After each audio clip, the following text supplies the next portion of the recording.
one. Live. And a very good evening, everybody, and welcome to another Saturday night live from the Paul Christian Spiritualist Church here on the south coast of the UK. I have a co-presenter with me tonight, which is the lovely Julianne Harper, who has come up from Plymouth today. She'll be staying with us overnight to take our divine service tomorrow here at Paul, and also for private sittings after the service. So there's two of us, so watch out, guests. We're mob-handed. Great delight to welcome back. It doesn't seem yesterday that I last saw you. I know. It doesn't, does it? It really doesn't, does it? In fact, it doesn't seem like it was this time yesterday we started. Yeah. Exactly 24 hours. The lovely Angie and Keith Freeland. Angie, a lot of you may remember through watching our broadcast services from the church here at Paul over the last few years. Angie is an extremely competent and proficient platform medium, and it's always a joy to see her working with us here at Paul. Her husband Keith is an absolutely wonderful gentleman too, but together these two are formidable. Sorry, I can't resist that. It's going to be a long night, folks. Sorry, I didn't mean that. I just couldn't resist that. That's fine. Absolutely fine. Do you know what? We went 2 years without, and I interviewed a vast range of people, and nobody swore, which was absolutely beautiful, until I got to one sweet little old lady who suddenly dropped the F-bomb halfway through. I was like, oh my God. So anyway, 3, 2, 1, back in the room. They are wonderful paranormal investigators. And this is a practice they carry out both here in the UK and over in Dublin and Ireland in the greater. And in Tenerife. And also in Spain. And Spain. So so quite a bit of experience with it in different places, which is interesting when you come into the cultures, the different cultures. Yeah, we've been working in the field for just over 13 years. Brilliant. Yeah. Well, you gave us an absolutely stunning night last night. We had 30 very happy people here at the church, all of whom who got a opportunity to try some of the tools of the trade, and I was first in the queue for that. And they all worked so brilliantly, didn't they? They did. They did. But the people using the equipment as well. I'm always glad when all the equipment works. I hate it when I have to start changing batteries halfway through the night. It's terrible. Yeah, the bane of the bane of modern day life. Yeah. But yeah, it was a brilliant night. As I said, we had 30 very happy people leaving the church last night, so that was wonderful. But tonight we're just going to talk about a little bit more in depth and with the people at home being able to interact more about your work. So how did this begin? Obviously I'm saying obviously, and I'm assuming here, Angie, with your career and your abilities as a medium. So the paranormal started before the mediumship. Well, right. Interesting. I was doing mediumship in some paranormal little investigations that we were doing. But you didn't start. I didn't go out. Trained as a medium. I wasn't actually aware that I was going to be following that line. So it all started. Angie's first love was the paranormal. Right. And she used to watch it on television. And I arranged for us to go on an organised paranormal evening at a mansion house. What was it called? Oh God, Valentine's Mansion. Valentine Mansion, I think it was. This was in Essex, and the setup for the evening was very, very similar to what you would see on something like Most Haunted. So we had lots of equipment. We had a medium there. We did a tour of the house. Then we split into groups and we kind of rotated.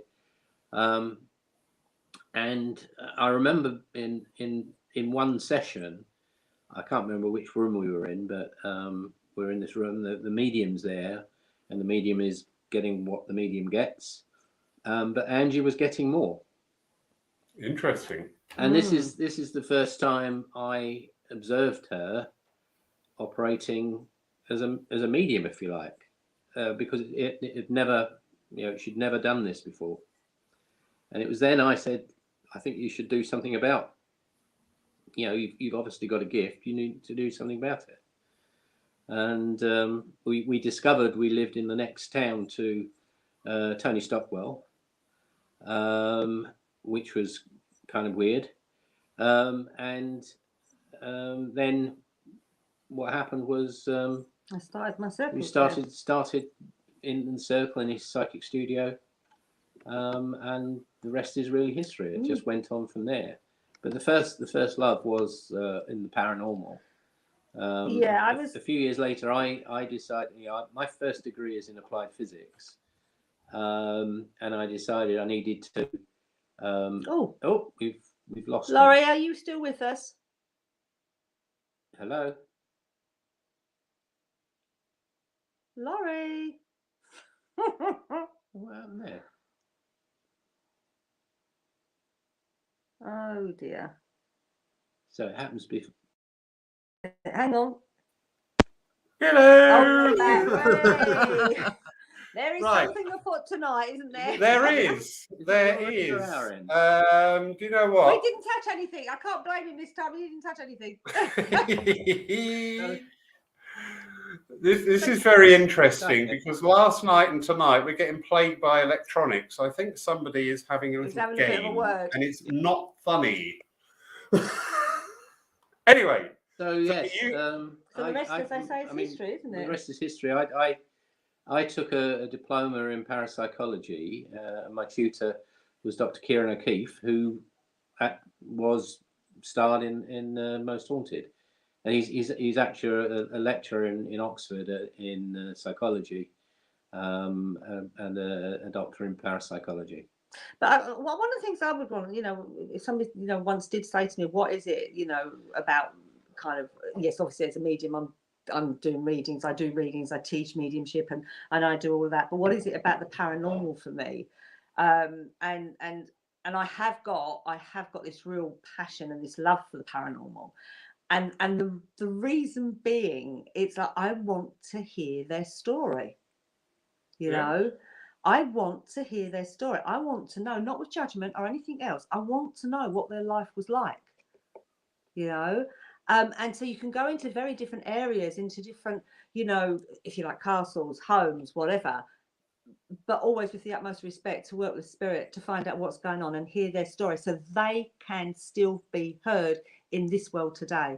Now, that for me is my real passion and it's my love, And I have found over the years that there's just so much that has come from that. So that's so powerful. In fact, Angie recently published second book. It's called Hear Their Story.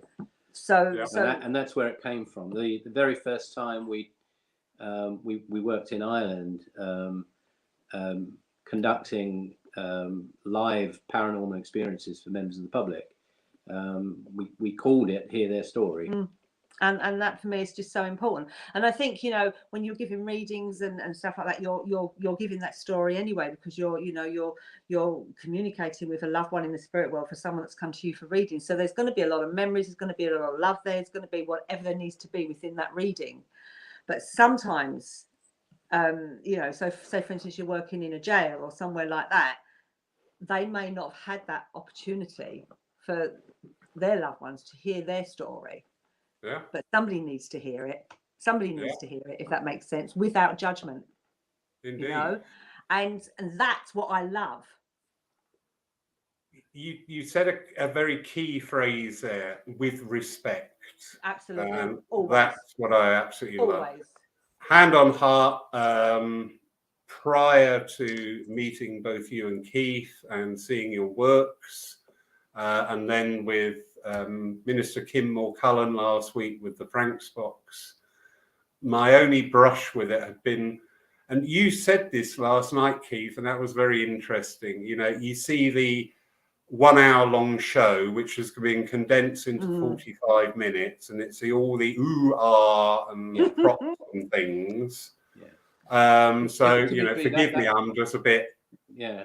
Okay. I mean, the 1 hour program typically, in the making of a TV program, and we have produced TV programs and have starred in TV programs, so we have very real experience of it. So typically a team will be in a particular venue for something like 24 to 48 hours. The program is an hour. If you take the adverts out, it's 45 minutes. If you take out the interviews with members of the team and reactions and stuff like that, you've probably got about 20 minutes actual live footage from 24 hours or 48 hours, which kind of says, you know, if you can only get 20 minutes out of 48 hours, there must be a long time where nothing much happens, and that is actually the case in paranormal investigations. It can be. I mean, if you have a quiet night, it's a quiet night. There's nothing you can do about it. It's just quiet, and it's a bit like watching paint dry.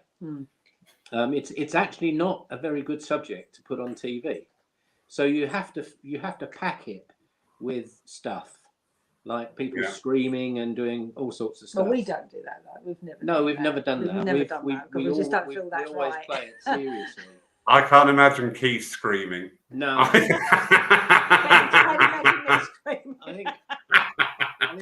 think the last night Can I ask you a question, Angie? You know, when you've gone to a place, and this is from a medium's point of view, but when you've heard these stories, do you ever go and check that out, the facts in the history? Yeah. And we do get that, and we do get verification back. Yes. Because that would be really, really good, wouldn't it, for you? Oh, it's amazing. You know, we've always kind of kept that, you know, like if we're working anywhere, we will take note of what we've picked up, who we've picked up, names, and what we've been given, and we will always check back. And I can remember, because we do private investigations as well, and I can remember we did a private investigation in a very, very old coaching inn, and she said, "Oh, I don't know if I'm going to be able to get a hold of this information, but I will try." There was names, there was everything, and bless her heart, you know, this stuff wasn't available online, but they found it, and they found it to be totally correct, which is, you know, for me, that's exciting. That's validation, isn't it? It's validation. It's validation, not just for me. It's validation for those that are involved in it, but it's also validation for spirit. We've been heard. Exactly. That's what's important. Yeah, exactly. We've been heard. Somebody is listening to us. I mean, where we're able to. So for instance, the last time we were in Ireland, which was Halloween 2019, we were in North Dublin, in an area of Dublin where what's the dogs now? What's the no, I was just saying I can hear something jingling. What's going on? Is the author of Bram Stoker, the author of Dracula, lived. And that's where we were, and for the whole evening we had a local historian with us, so we were able, you know, live as we went through the evening, we were able to get live verification of what was happening. Brilliant. That's and great. it was amazing. It's great to have a historian on tow, because you're getting immediate feedback rather than someone who's with us takes a few notes down, and then maybe weeks later come back saying, "You remember that so and so and so and so and so and so? We found him." But what was also interesting, and this is again what I love, and this happened last night in the groups that were working last night. So we're asking people to come in. So where we were in Dublin that time, people were coming in, and the history was going back through the years. Okay, so we were getting a lot of stuff that was going on, and it was taking us back through history, which was fantastic and awesome to have. And then in this one little place that we went to, where it's steeped in history, it really is, but it now has an elderly people's homes there. And that was a cholera victim graveyard. Cholera victim graveyard. And but what was interesting was we were asked, would we do a seance in what is classed as, the community room? And we said, yeah, not a bother. So now here we are on land that is so steeped in history, that's such sadness and torture that was coming through. But then what happens is somebody that had passed away that year to the lady that runs the place to say thank you so very much for looking after me the way you did. Oh, So you had, you had this all of this terrible upset and history and sadness, and then on the seance comes in this beautiful gentleman to say thank you so much for caring for me the way you did, and he had only died that year. So you had, both eras here, and to mix that around the table when you're sitting there is something phenomenal. Wherever you are, you've got layers and layers of history, so you never know what layer is going to surface. But I always find stuff like that very magical. Brilliant. We have questions coming in, which is always wonderful. Lovely Julie Caswell, one of the Wimbledon Wombles. Hello, Julie. She's asking, when you're doing an investigation abroad, do you get the spirits speaking in a different language? They have done, yes. They have done, so I can speak some Spanish and I can also speak German. So I'm lucky that if those two languages, we're fine. But on top of that, language isn't a barrier, because you and I'm sure you both know this. Language isn't a barrier because what happens is you can feel what they're saying. You can feel it, you can see it should you need to, so there's other ways of expressing what's going on. So there's no barrier, and they make sure of that. They totally and absolutely make sure of that, because we have done investigations in other countries, and it's interesting, it is interesting. But if you're using a spirit box, it will always be in the local language. It will be in the local language, Because as I kind of explained last night, the origins of the spirit box, or originally the Frank spots, is actually a radio which continuously scans the wavelength. So what you're hearing is tiny little snippets of whatever is on the wavelengths as it scans. So it will be in the local language. Got you. Excellent. Caroline is asking here, have you ever done Sharon House in County Donegal in Ireland? No, but it sounds like we should. Yes. I like the sound of that. What is Sharon House? I don't know. Yeah, we've done many locations in Ireland. We've done what's known as the haunted triangle, which is Charleville, and Lepp. It's three castles which form a triangle. And we've been to all three locations. One of them is actually Kinnity. I'm thinking of Tippity. I know. One of them, Kinnity. It's prime. It actually featured in a program in Ireland where they took a group of youngsters and basically frightened the hell out of them. But they played stunts on them, and of course, the principal business of Kinnity Castle is weddings, and they lost so many weddings that in the end they refused to do any of this sort of work. I think we at the time we were working with a team called Irish Ghost Hunters, and I think we were the last team to go in before they kind of said we're not going to get involved with that at all. And we had to sign some pretty heavy-handed documentation to make sure that whatever we experience there doesn't actually make the media. I tell you what I found interesting when we're doing those triangles. It was interesting. It was one of them, and I think it was Kinnity Castle. I can't remember. I think it was, but the whole mood and the attitude of the team was Kinnity, completely changed, and there were arguments, there were rows. Which just didn't happen. It just never happened, and it actually got to the point. The way the energy affected people there, what it did was actually we only came back to ourselves as we came out of those grounds. That was really interesting because, it was like the energy was like happening to us, and it was changing, and Yeah. where we'd be laughing and joking with each other, all of a sudden things became serious. Yeah. You know, and you find yourself sniping back at people, and you think, why am I doing this? And that was an interesting thing. We became aware of it, but actually that died as soon as we drove out of the buildings, as soon as we drove out of the grounds. I don't think I'd have had a wedding there, but there you go. But you know, so it's I found that quite interesting. That also was the location where two of our team members Mm. simultaneously saw a full body apparition of the monk of Kennedy, and they independently described exactly what they'd seen and where they'd seen it, and it was absolutely identical. Which is always, you know, to me as a with a scientist hat on, if two people see identically the same thing at the same time, if you know, your mind can do lots of fantastic things, even actually give you stuff which is actually not what you're actually experiencing. It's coming from inside your head, and it's always very difficult to try and disassociate the two.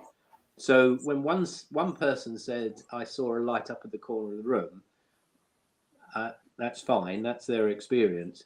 But when two simultaneously say there's a light up in the corner of the room, then that's got to be that's very real, because they've both seen the same thing.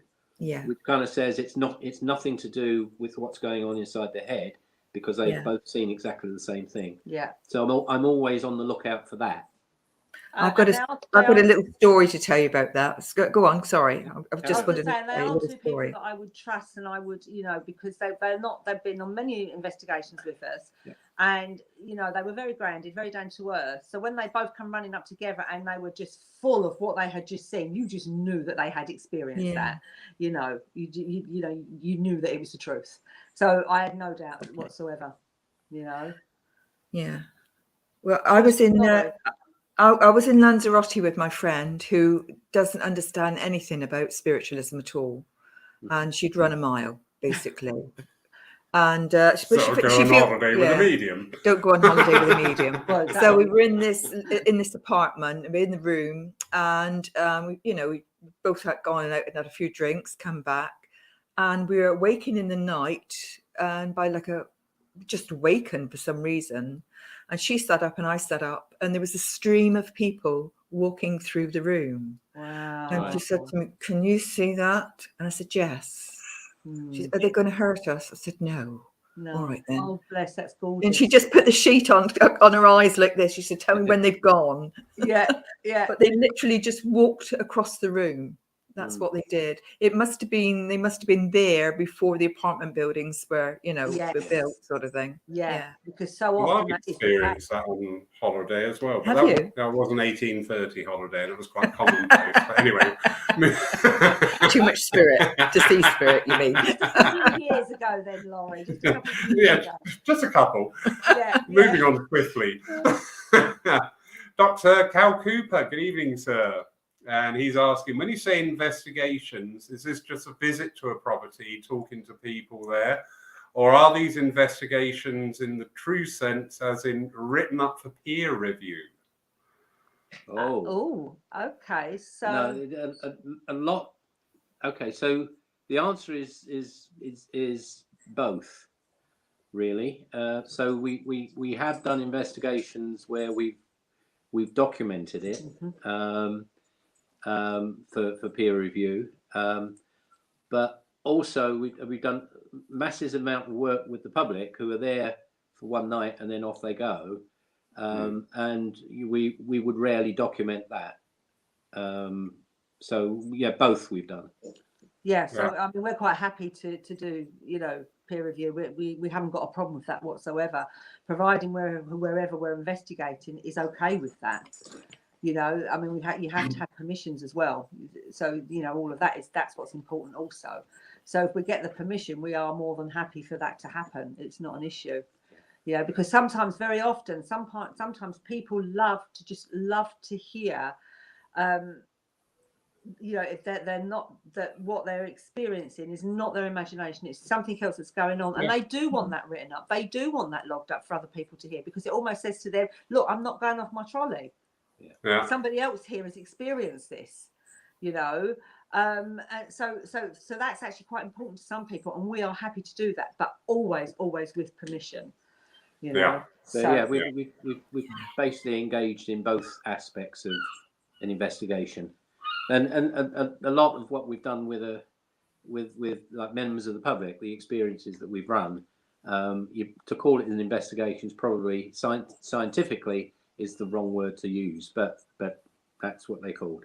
And they may write it up for peer, you know, for peer review, which we are quite happy, you know, for them to do that. I haven't got a problem with that at all. So yeah. I know Dr. Cowton's seen his some of his works, and I know he's working very much hand in hand, the way it should be, intelligently, with spiritualism in its broader context and different aspects of that.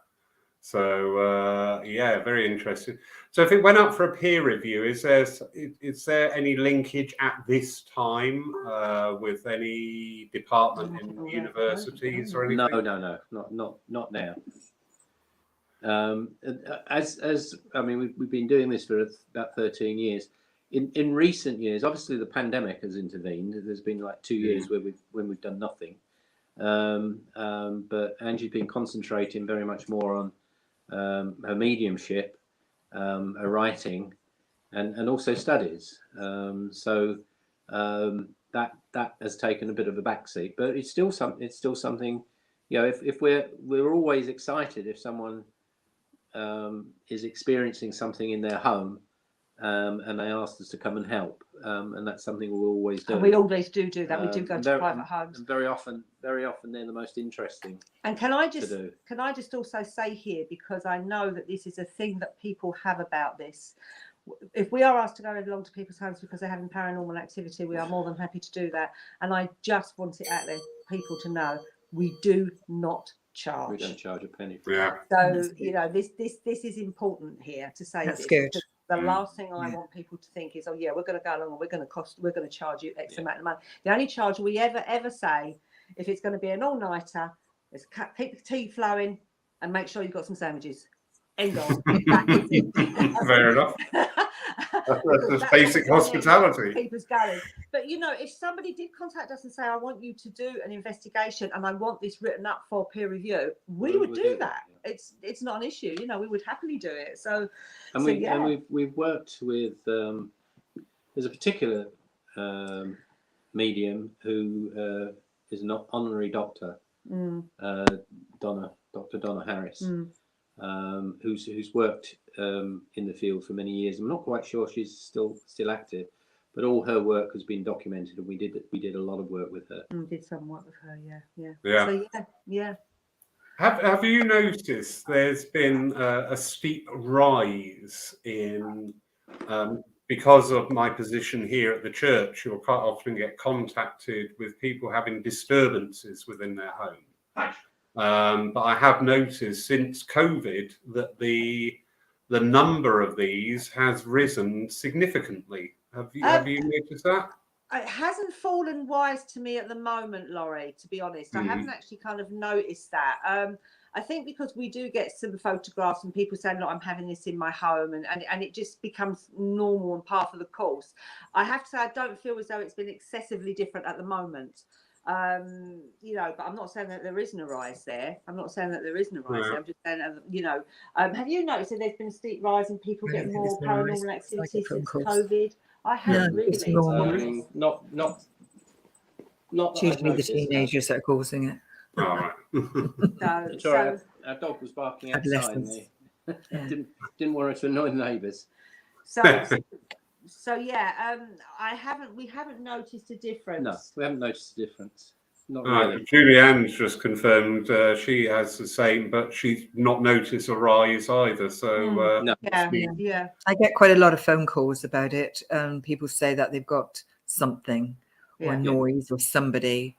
but I just talk them down, usually talk them down and just take away the fear, because usually they're creating it. They're creating more fear in the house, though, by talking about it. That can be very much the case. There's a psychological thing going on. There's a lot there of as psychology in this area. Yeah, usually tell.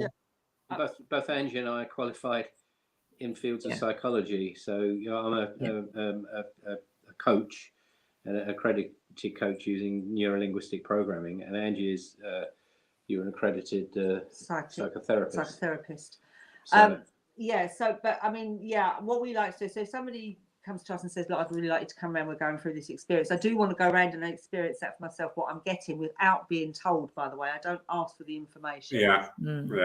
You know, I never ask for the information without being told. And so we'll go around and you know, we may take a couple of bits of handheld equipment and work with that, just to see what we feel. Do we feel as though there's something going on there? If there is, maybe let's have another chat about getting together. I mean, we just don't go in gung ho, you know. You can't do that. And then if there is stuff going on and it does get active, then, you know, we do sit them down at the end as well. You can't just go into someone's home and say, yes, your home is, you know, you are having paranormal activity. I've just confirmed that for you. I'm off now. Bye. It's not like going into an empty castle where you can do this and you can walk away. You can't do this. This is people's lives and people's homes. So if they're going to do something, at the end of it, we owe it to them to sit down and to talk to them and say, now look, you know, this is what we're picking up. This is what we've found. This is what you've experienced yourself by being part of that. Let's look at how we can move forward with this now, because at the end of the day, you're still living here. You know, and what is needed here from this, also from a psychological level as well.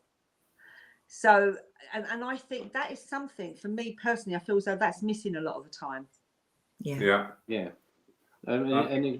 a piece of work like that will often involve several visits before, and we typically will keep in contact with people and make sure that what's happening in their home now. Has it completely disappeared? Is there still some activity? How are they feeling about the activity? How are they feeling about life in general? Are they able to lead a normal life? Because most of the time, whatever is there, and whoever just wants your attention is being connected either with that property or what preceded that property. So they have every right to be there, and any activity is really just something that they just want to be acknowledged that they're there. Then once the acknowledgement is there, then the activity just dies down and goes away.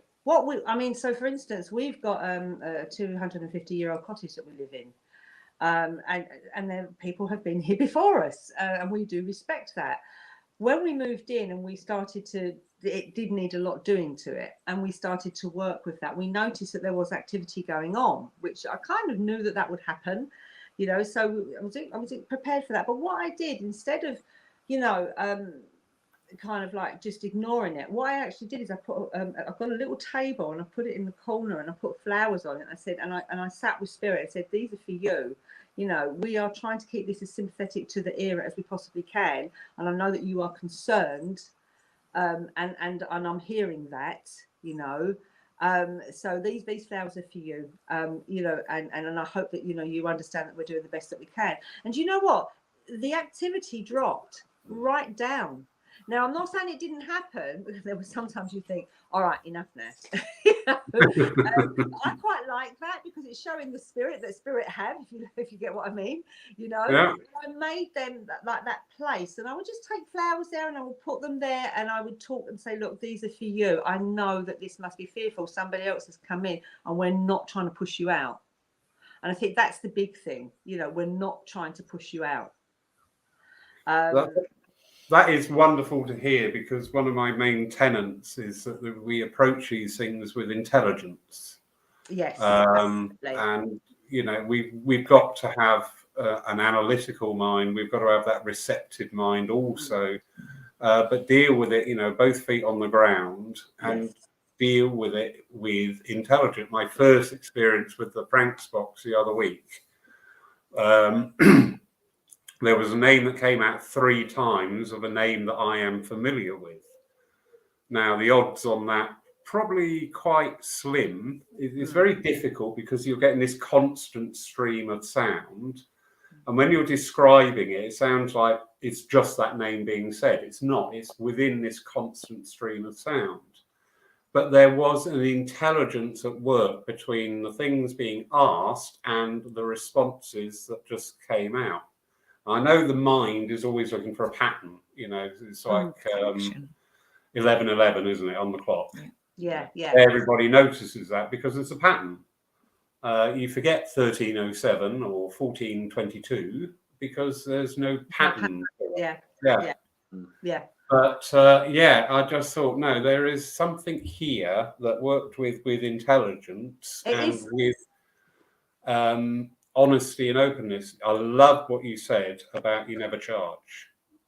Seriously, No, never charge. Never. Brilliant. The only time in the area of the paranormal, the only time we ever charge is if we're doing some kind of public experience in a historic venue, and they pay to be present.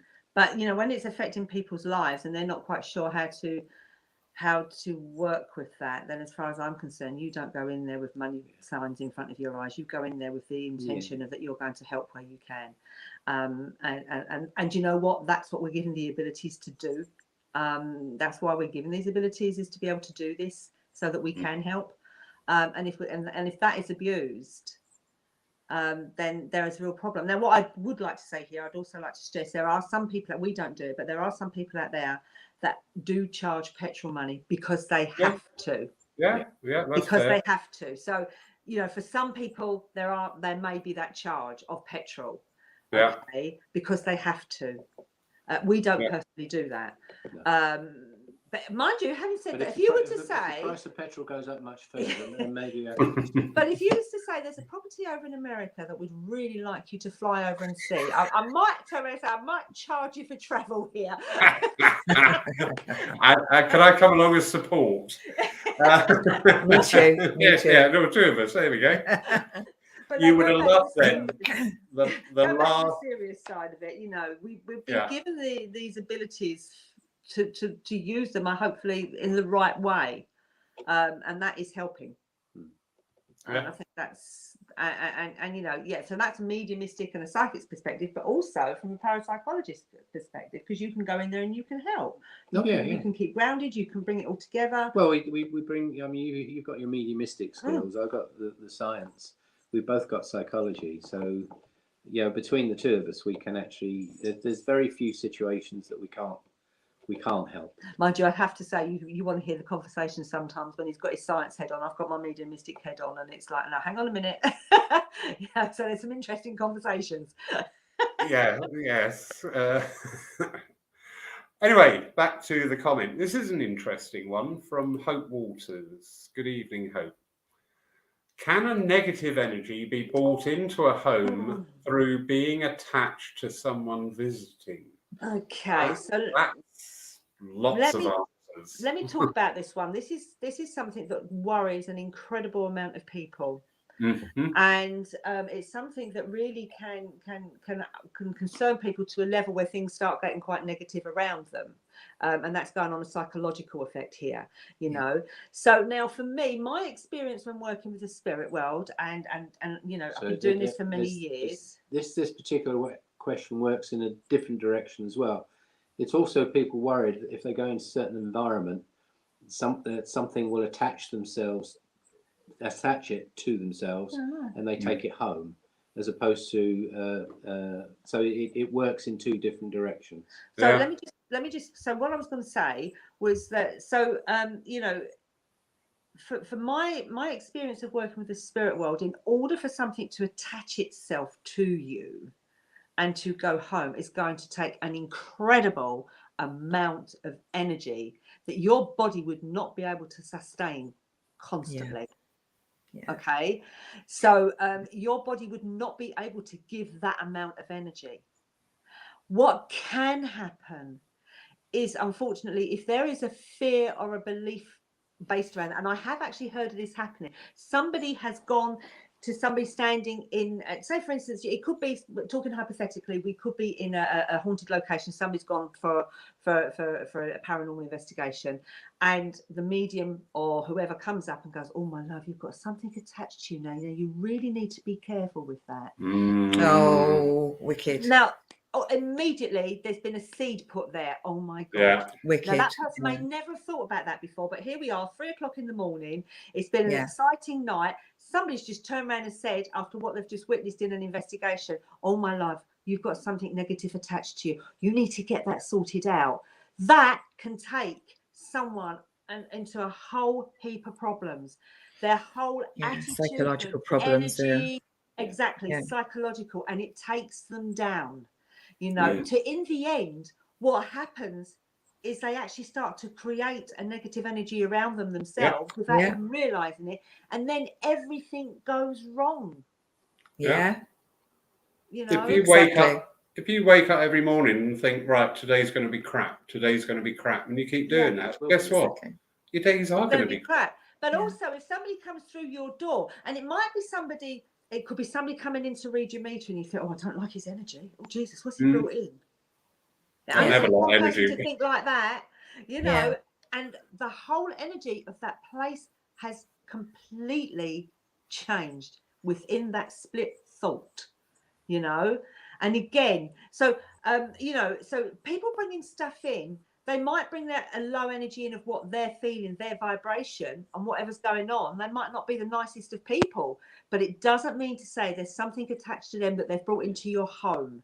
It's highly unlikely anyone's going to be able to do that. They would just need, and it's highly unlikely someone will visit a property and go home with something attached to them. It's and I have heard where there has been situations where somebody, for instance, had been on, and this is no particular instance that I've worked with. This is just something that I've heard, and I have to say this, but I have heard, where there's been situations such as somebody had stopped taking drugs, and then they get told that somebody is attached to them that liked what they used to do because they used to take drugs. Now that would frighten the life out of anyone.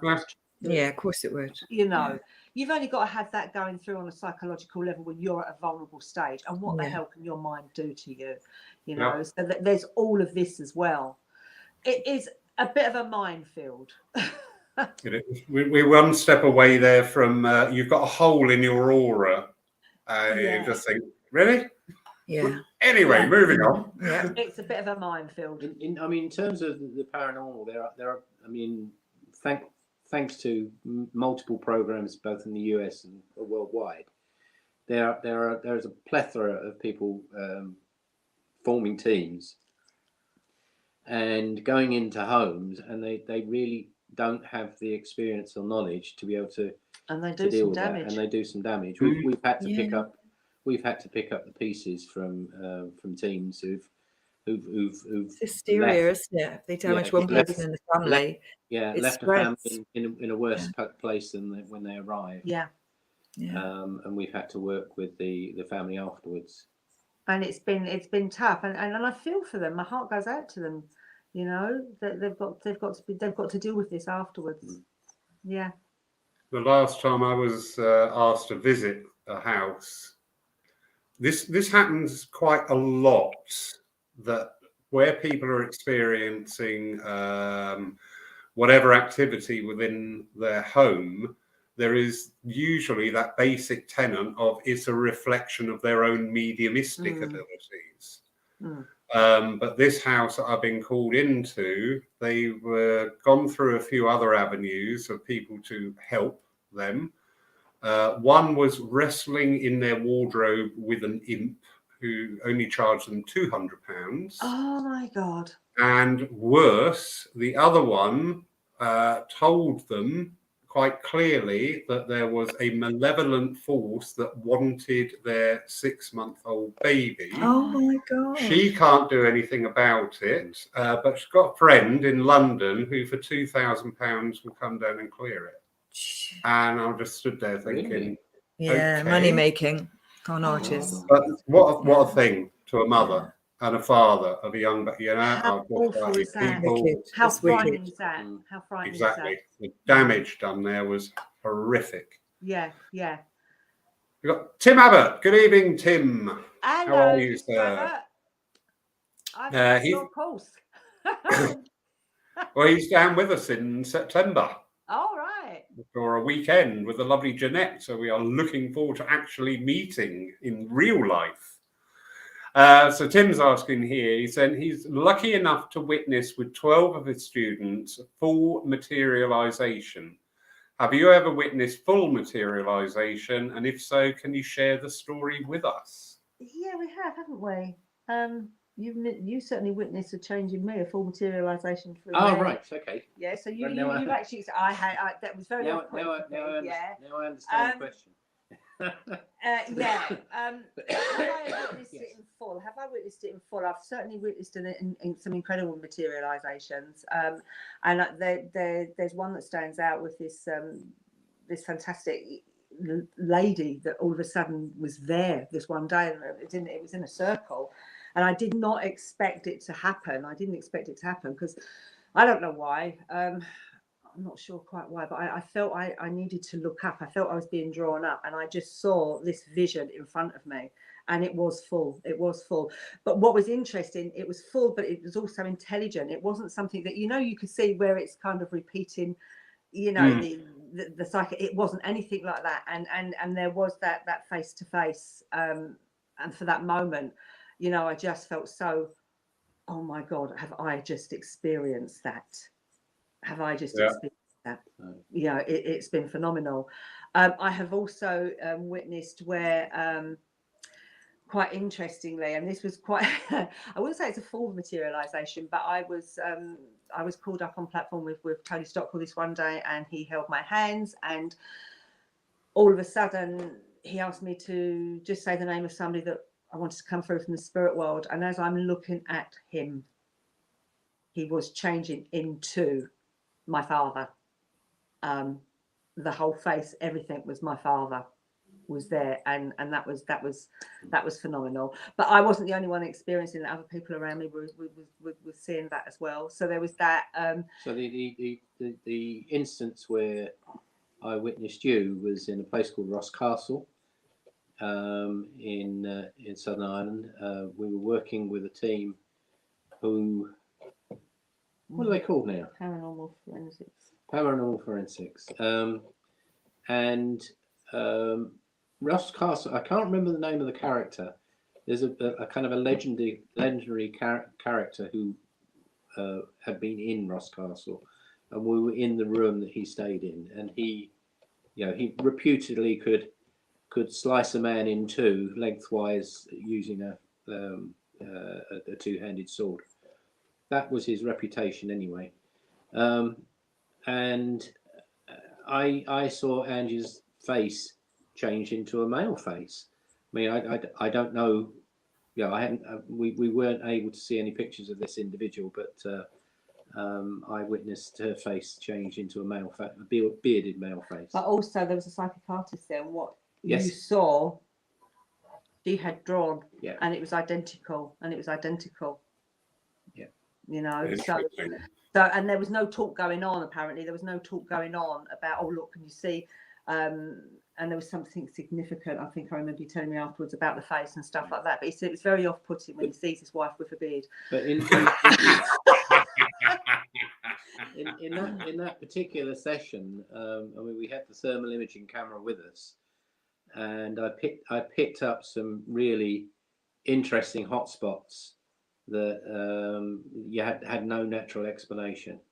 I've also it was quite highly charged Yeah, was Dead highly Space, charged, wasn't yeah. it? But I've also, I mean, you know, Mr. Abbott, Tim Abbott, I was actually on a course of yours a few years ago, and I also witnessed your face change as well, and you know, as your guides were coming through and things like that, which was for me was phenomenal, to see that happen. You know, sitting in the audience and seeing that happen, and there's no dark lights or anything like that. It was all very well seen, but yet you could still see the changes taking place, which was phenomenal. You know, so I've been fortunate to see quite a lot of things in that respect, you know. But full materialization, that one lady stands out so strongly, even to this day. Yeah, it was beautiful. And you said something again very key there about it was in intelligence. Yes, Because I'm a they big are believer. intelligent. Yeah, I'm a big believer in what I call a psychic footprint, Yeah, where something has happened and that energy is just sort of like stayed a constant, but it's not an intelligence. It's just like a video repeating that Yeah. people can pick up on. Yeah. But that is the key word, isn't it? It's in the intelligence. yeah. I think we have to remember this. Unfortunately, the media has really labels non-intelligent intelligent as ghosts, and the reality is that's not the case. That's what we were saying earlier. Yeah. Non-intelligent phenomena is a residual energy, and it's just like a film camera running. Yeah, I mean, for me, it's like, you know, we all need to learn. And I don't, you know, I mean, we all, you know, there's many of us that realise this anyway, but for everybody to learn and realise that spirit are intelligent, they have emotional intelligence as well. You know, they're not, it's not Ghostbusters. You know, it's something far more than that, and should be treated and respected in that respect, you know. And we wouldn't walk up to somebody we've never met before, well, hopefully, and would be horrible to them. Why would we want to do that to the spirit world? The spirit world are giving us so much. Why on earth would we want to do that? You know? So it's always about, and I always say to my students, remember, you know, they're as intelligent in the spirit world as they ever were here. In fact, probably more so, because they've had the time to learn a lot more. You know, and that needs to be respected and treated with respect. So yeah, for me, that's important. That's important. Lovely. Anne Bennett. Good evening, Anne. And say, what are your views? What are your views on people using the Ouija board? I have heard of people being affected by using them. What are your thoughts? Okay, I may upset a few people here now, because for me the Ouija board is a spirit board. So Ouija is German and French for the word yes. That's what I believe that comes from. That's how you spell it. So the word we, OUI, and JA on the end. So it's the German, French and German word for yes. I don't think of it as a negative thing. I actually think, you know, it's a spirit board. It's another form of communication. Having said that, I would not sit down at any seance with a spirit board of any kind unless I'm 110% sure of the beliefs with the people around me that's sitting around that table, because I do feel that's where trouble could be brewing. You know. You know, you don't know what other people are thinking and or trying to do or whatever. Now, I'm not saying that they can take it into the devil. That is not what I'm saying. I'm not saying that, but it can affect the energy around the table. It then affects the communication that's going on, and it can take on a negative view. That is all I'm saying. You know, so the Ouija board, I think because it was, and in the 70s, it was a game made by Waddingtons. Yeah, I was given one when I was young, but it's there's a lot of the negative reports about Ouija boards or spirit boards is very much more connected to psychology than anything else. That's a good way of putting it. You know, typically, you know, youngsters might try and have a fun evening. Now, depending on what they've read about them, and the stories of, you know, the negative stories about what's happened to people afterwards, people will come into that sort of environment, which is supposed to be a playful environment, with some doubts. Others will come in trying to be a bit mischievous around the table, and it's the psychology that does the damage as opposed to anything else. Using it as merely a method of communication through what I would label physical mediumship rather than anything else,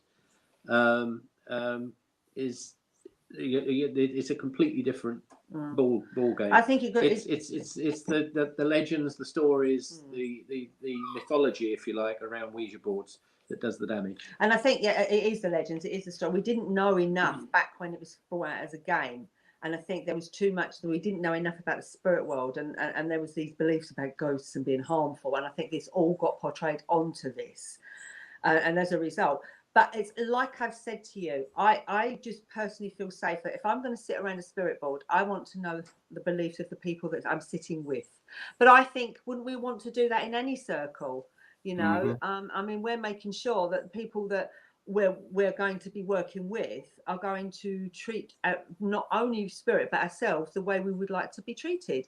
So that all comes into that, doesn't it? So I think that's what we'd be looking for anyway on that. When I was bought one as a youngster, I ended up throwing it away because nothing happened. So. Yeah, Margie, if you go near anything to do with table tilt or anything, it just dies. No. I just stick with my technical equipment. Tim Abbott there. Long question. The spirit board is a spiritual aid, just like tarot cards, the planchette, and when used correctly, can be used for communication. You wouldn't give a chainsaw to a 6-year-old and to provide it to the garden and play. Exactly.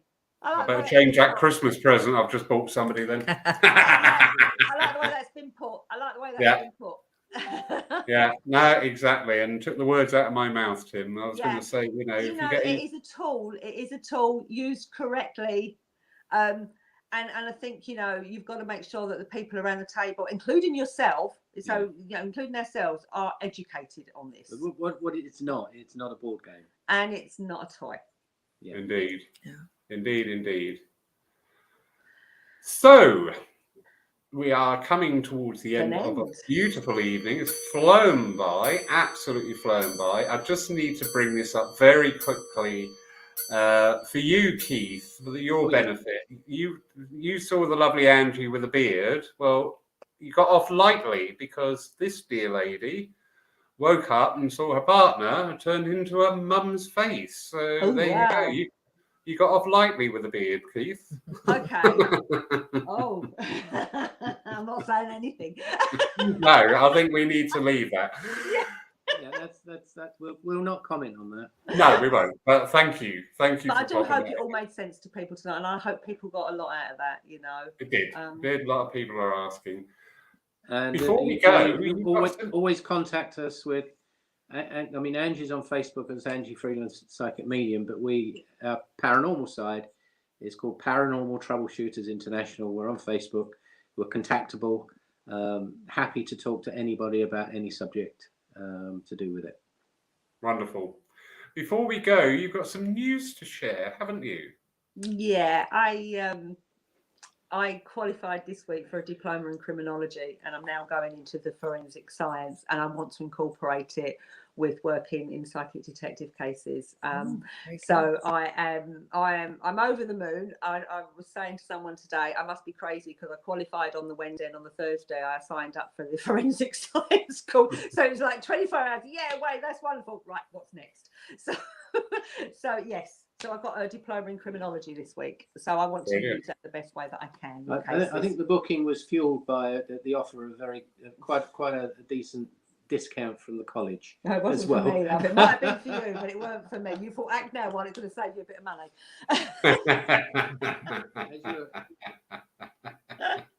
So yeah, I want to use that in working with psychic detective work, cold cases, and ongoing cases and stuff like that. So hopefully I'll be able to bring that in, because I think it can give so much to our work as mediums, as psychics, but it can also give something else as well, because again, it takes it back into the factual here. Yeah. We covered in Somerset, we covered a psychic, a detective case privately last year. It was really interesting. It was, yeah. So we are, so I really want to do that as well. So I'm incorporating it, and I start the forensic science one, well, probably within the next week. So there's another year of studies going on there. So wish me luck. Well, it's all to use in that area. Yeah, you don't need luck. You carve that yourself. Oh. Dr. Cal Cooper just saying, no, Dr. Cal Cooper there was saying, that's great, your diploma. He's just asking which uni, if you want to share that. What one is it? Because you remember it more than I do. I was just going to say, I can't remember it. Is it an online course then? Yeah. It's an online course. The Learning Association, I believe it is. Hang on. I can never remember this. Just bear with me one moment. The Association of Learning. The Association of Learning. Wonderful. So, wonderful. Yeah. So I was just over the moon, I was just absolutely over the moon, because I really wanted to bring this in, because I think it can help. I'm not quite sure how it's going to go with the forensic science. Well, let's have a look. We'll just see. Ask me in a year. Well, that'd be nice for you, Keith. You're going to come home and find some forensic experiments all over the kitchen table one day. That'd be lovely. Wouldn't that be fun? Yeah. Not when he's hungry. But I mean, I'm going to come to the end. But can you imagine? This is, walking in on a. So, for instance, like a missing case, a missing persons case, or something like that. Walking in, but there is some form of crime scene going on. To be able to put that into practice as well, using just taking a look around, feeling on the psychic level, and if you're medium, and whatever. But bringing that in as well can give so much more. But it's certainly. I mean, we were talking yesterday about investing in your career and skills and continuing development. Correct. The reason we work in the area of the paranormal, and I felt the need to take a diploma in parapsychology, so I did. We're both qualified in areas of psychology, different areas of psychology, but areas of psychology. So it's all about, and so if Angie wants to work in that field, and she already has started, then it's part of that. It's part of that investment. Ongoing process, yeah. There's a set of complementary skills that would actually be useful. So therefore, why wouldn't you go and get those skills? Yeah. And I just love, I do love learning. You wouldn't have said that when I was at school, but I do love learning. But if I can learn something that can help towards some form of closure for someone in one way or the other, then for me it's worth it. Brilliant. Thank you both so much. Thank you everybody it was lovely to see you guys joining in there. Yeah. And again, thank you for last night, for gifting that to the church. Wonderful. Pleasure. Yeah. And thanks to everyone for joining in. So, thank you everybody for joining us. Just remember, you can watch our services live online on our Facebook page. Tomorrow at 11 a.m. we have the lovely Julianne up from Plymouth to be with us. We will be online each Saturday night as long as the availability is there. We've got a lot coming up at the church physical this month of courses. And as Angie and Keith are just saying, our mediumship isn't a static thing. Wherever we are now is not where we could be tomorrow if we invest that time and energy into expanding it. So lots of wonderful people coming here. Lovely Tim, who's in the room tonight, Craig Morris, Frederick Hagland over from Sweden, Stephen Trollen coming down, Ewan Irvin. So loads of opportunities to advance your mediumship down here at Sunny Pool. On behalf of myself and the lovely Julianne here, we wish you all a very good night. and from Angie and Keith. Have you frozen? Oh no, thank No. you for moving your No, hand. Good night. Good night. God bless. Lovely to meet Good you, night, God Julian. bless. Take care. Bye bye, everyone. Thank Great you. to meet Bye-bye. Good night, everybody. Thank Good you. night. Bye. Bye. Bye.